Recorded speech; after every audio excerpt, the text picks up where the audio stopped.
What is up, everybody? This is Jack Stache from FantasyFarmSports.com. How we all feeling today? Have we drafted? Are we getting our drafts done? We're looking at some teams today, which ones to avoid. Seems like value, right? They feel good. These players in mid to late rounds seem like, I'll take a chance on them. We're going to give you guys 3 teams today for which we don't want you to draft these players from. The value feels good, but it just isn't. You're going to really like these players because what they do is spectacular in spots, but then they're going to let you down. And we like predictability, right? We like to go into the week, know what the guy gives you, know what the team looks like, if they're going to win, if they're going to lose. These are 3 teams for which we have no real feel on, right? There's a lot of newness to them, and it could hurt our teams going forward. These players will not be valuable. They will have boom or bust weeks, and we want to highlight these guys for you so that when you go into your drafts, or if you've already done them, right, and someone wants to trade with you, do not take these players. They're not the same players that they used to be, and the teams have completely changed. Guys, before we get started today, I want to thank all of our subscribers that we picked up this week. I believe 10 more. So we're up to 34 subscribers now. We're marching to 50. I appreciate every single one of you.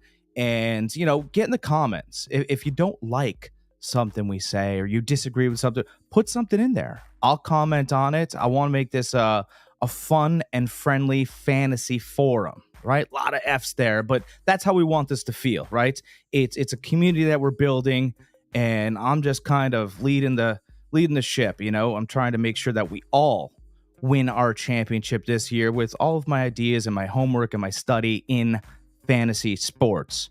Besides fantasy sports, we'll also be covering Division 1, 2, and 3, college football, and hot stories, right? Not so much hot takes, but stories that have a little bit of leg to move throughout the season, whether coaches are getting fired or players that are injured, right? These are things that we want to know. One more time before we get started, I'd like to talk real quickly about gridiron helmets. Let's just have them up on the screen. There they are, gridironhelmets.com. Head on over there, right? You go to gridironhelmets.com, you pick yourself up a trophy helmet for your league. That's what we're running in one of our leagues this year. You can also get large helmets. You can get chin straps. They'll take care of your high school, your college, whichever your helmet needs are. Go over to gridironhelmets.com. They're good for business and they're good for your league. gridironhelmets.com. One more time.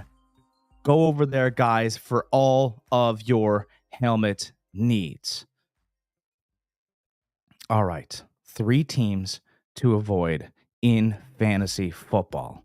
And these guys that are on these teams that I'm going to mention are going to feel like you're getting value. And I promise you, you are not. You are going to be ripping your hair out every week trying to decide whether to start them or whether to not start them. And, I want to draft these guys. I really want to draft them, but I can't. Because if I draft them and they play terrible, it's my own fault because I knew what the offenses were going to look like. That's my problem. And the names for which these teams have these players on are sexy names, but you don't want them. Stay away, avoid it, right? You're going to be having fun with your friends. These are going to feel like great names, and you're just going to fall flat on your face, especially if it's your second or third player that you're putting in your flex position. Here comes the first team at you guys. For our one viewer, how are you doing today? All right, team 1, the New England Patriots. I know, the Patriots had a dynasty forever. Tom Brady was great there. Gronkowski was great. Edelman was fantastic fantasy value for years. But here's the truth. You've got a new coach. Check. You've got a player. You got players at the wide receiver position that you have nothing. You don't really know about, right? Is Pop Douglas going to be good? Jalen Polk, Baker, they're all your wide receivers, right? They're unproven commodities, and I like to know whether my guys are going to produce or not. And these are players later on the 8th and 9th round that seem like they could be of value. Stay away. Stay away from these Patriots players unless they get on a roll. If a player like Douglas or Polk seem to be developing a rapport with the quarterback later on, then fine, draft them or pick them up off the waiver wire. But don't waste a 10th or 11th round pick in an offense that you know nothing about. Let's be quite honest. We knew a little bit about Bill Belichick, even though he was tough to deal with and all those other. We knew that he was running back by committee. We knew that he was going to take advantage of matchups, and Gronkowski was the greatest mismatch on the field. We knew Gronk was safe, whether you liked the big guy and Tom Brady or not. Safe in fantasy. I would stay away from Douglas, Polk, and Baker at wide receiver. Run far away. The other one's going to be really tough to avoid because he's going to feel like a value pick, like a steal, and that's Ramondre Stevenson. You don't want Ramondre Stevenson. And it's because when Bill Belichick was there, he valued offensive line over everything. Love Tom Brady, but Tom was great because of the offensive line. He had protection. And at the end of the day, I've heard reports from certain practices in camp that teams that are scrimmaging against the Patriots are absolutely blowing up that offensive line. Now, I understand that Drake May's a rookie quarterback, but there's no way he should have been sacked 6 times in the one camp practice. And that was coming out of that scrimmage that they had with the Philadelphia Eagles. Eagles are a great team, but 6 sacks is ridiculous. The line is not good. We have a new head coach. We have a line that doesn't seem to be very good, and I don't know what their direction looks like. So with all of these question marks, by the way, is it going to be Drake May? Is it going to be Jacoby Brissett? Is it going to be Joe Milton? I don't know who the starting quarterback is. So for all those reasons, I need to avoid New England Patriots players at all costs. Another great example is, what did the Chicago Bulls look like when the dynasty ended? It was embarrassing. They weren't very good. Phil Jackson was gone. Michael Jordan was gone. And that's what this is going to look like. Belichick gone. Brady's been gone. New coach. Rebuild. I'm out. I can't, I like predictability. We talked about that before. And if I can't predict what's going to happen, I have to be out. I can't risk my team not performing well. It just can't happen. And for that reason, I'm gone on the New England Patriots. I know you Patriots fans are going to kill me out there, but you'll have to agree. The Patriots just aren't quite there yet. And maybe, just maybe, if somebody emerges late in the season, you can add them. But don't attack them now. Our next team on the docket, second of our 3, goes to the Pittsburgh Steelers. I know Pittsburgh Steelers fans are going to kill me because it looks like they've got a lot of new things and it's going to work out. And the Pittsburgh Steelers are back because they have a better quarterback and new offensive. Matt Canada's gone and all these great things. But let's really digest the news. You got new offensive coordinator Arthur Smith. He should be an upgrade just because Canada's gone. But just remember that he was the coach in Atlanta just last year. And under his guidance, Bijan Robinson was lackluster. All that talent, not very good. Not because he wasn't very good, but because he didn't get enough time or plays drawn up for him specifically and his talent. Drake London, Kyle Pitts, unpredictable. I didn't know whether Kyle Pitts was going to get 100 yards or 10. And I didn't know whether, Desmond Ridder was going to be able to find the very tall Drake London running out there. Okay. I don't know those things. And now he's coming to Pittsburgh. And I saved the Pittsburgh Steelers, but really the player I mean is George Pickens. Because he's all over Twitter, all over the sleeper apps with these circus-like catches. He's got fantastic talent. The guy that he reminds me the most of is a Dez Bryant in Dallas. And, Dez Bryant was great when he got a Tony Romo to toss him the ball. But we all forget about Quincy Carter. Quincy Carter was a great athlete, much like Justin Fields. And he just wasn't able to find a Dez Bryant when he needed to. I feel bad for George Pickens, but again, great talent, and he's going to give you huge games. There's no doubt about it. Steelers fans, George Pickens is going to go off sometimes. He's going to have 140 yards and 2 touchdowns on 5 catches.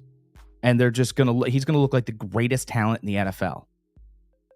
And then he's going to have games where he has 3 receptions for 10 yards. And whomever the quarterback is, whether it's Russell Wilson, who's behind a really bad offensive line right now.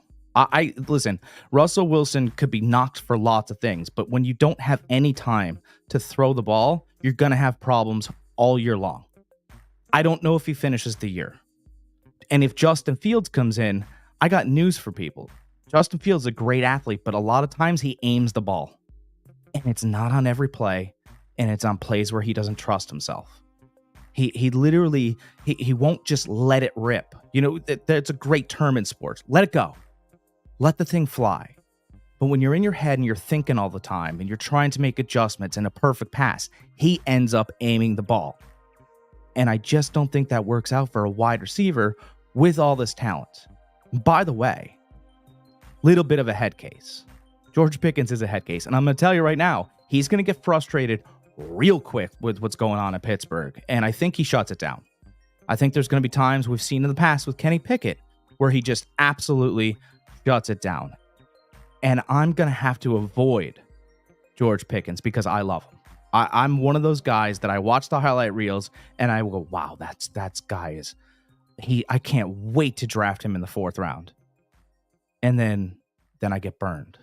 So I would avoid George Pickens. I understand there is some value to him. If he slips to the 7th or 8th round, there's no way you can't take him there. But please don't take George Pickens for what his ceiling is when he has those explosive days. One more player I want to talk about in Pittsburgh is Najee Harris, because he's going to be getting a bump now in drafts. Okay, and the reason why he'll be getting a bump is because Jaylen Warren is out, some soft tissue injury, maybe 1 to 3 weeks, so he might miss a few games. And I don't know if they're going to bring him back, quickly, slowly. I don't know what's going to happen with Jaylen Warren. But let's talk about Najee Harris, because behind a bad offensive line, you can't hide a big body. It's going to be 3 yards, cloud of dust. And I don't know if Arthur Smith has quite the imagination that Dave Canales had last year in Tampa. Remember, Rachaad White wasn't great in the beginning. He got a lot of carries, but it was like, 22 carries, 80 yards. And then they decided to move him out into the screen game and roll him out and get imaginative. That's the only way Pittsburgh's going to be able to move the ball with how this line looks. I want them to be better.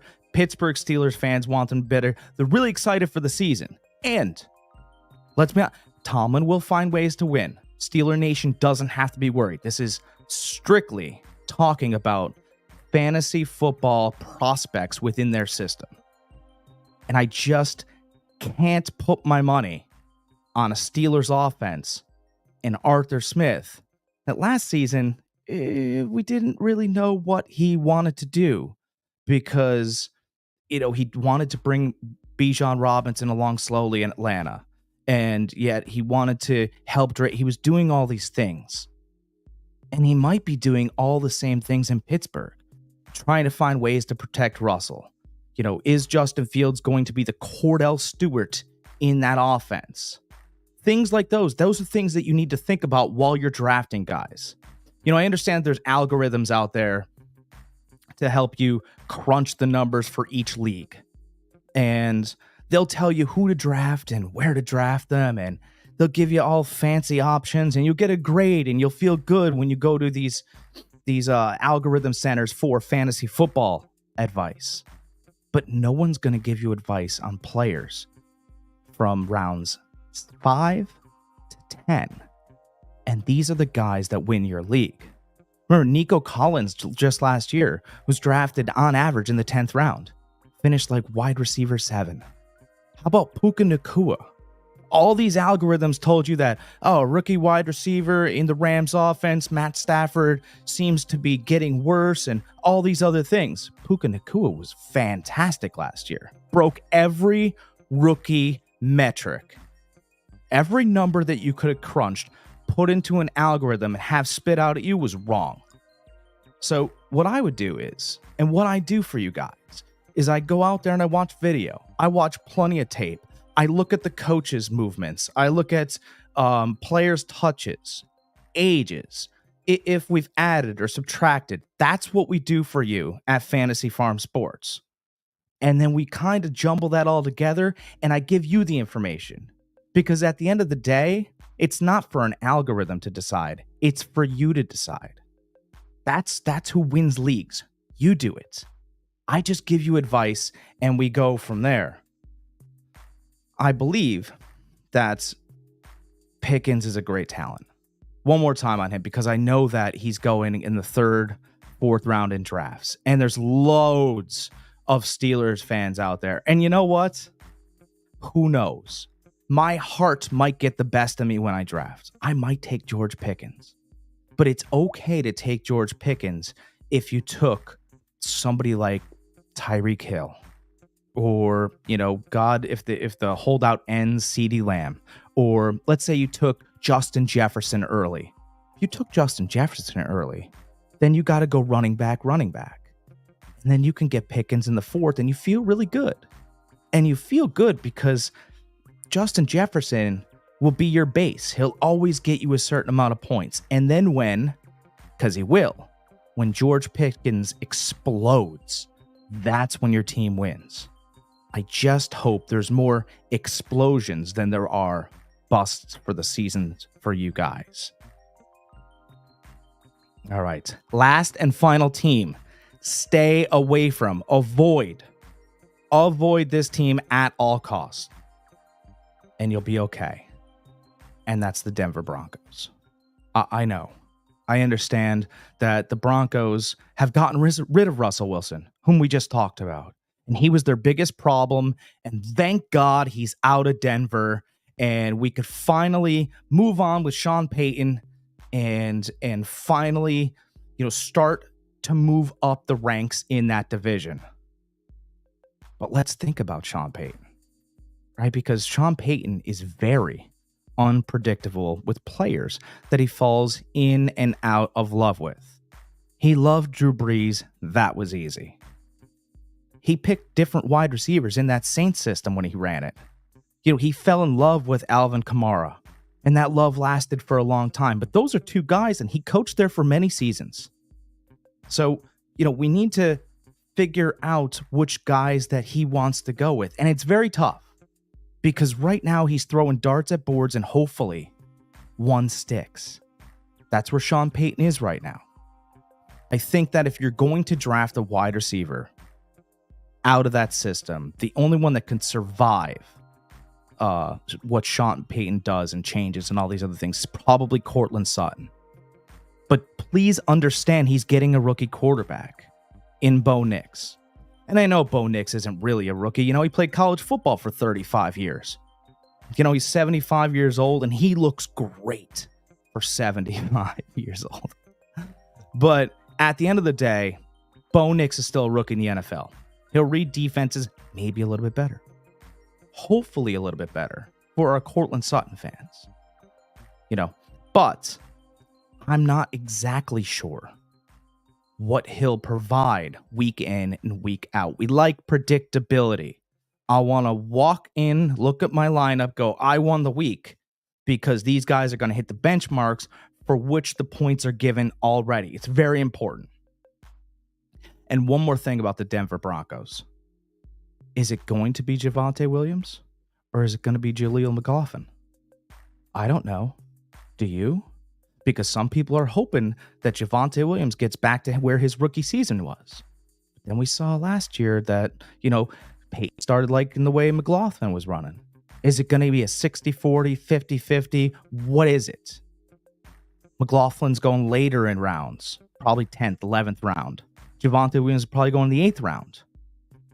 There might be guys better suited in that 8th round to take.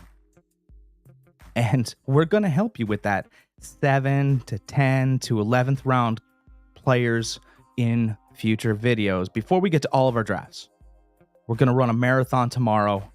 We're going to get after these guys. But today, I just want to highlight 3 teams just quickly that you need to avoid. I'll give you those 3 one more time. New England Patriots, new coach, rookie quarterback, unproven players, bad offensive line, stay away.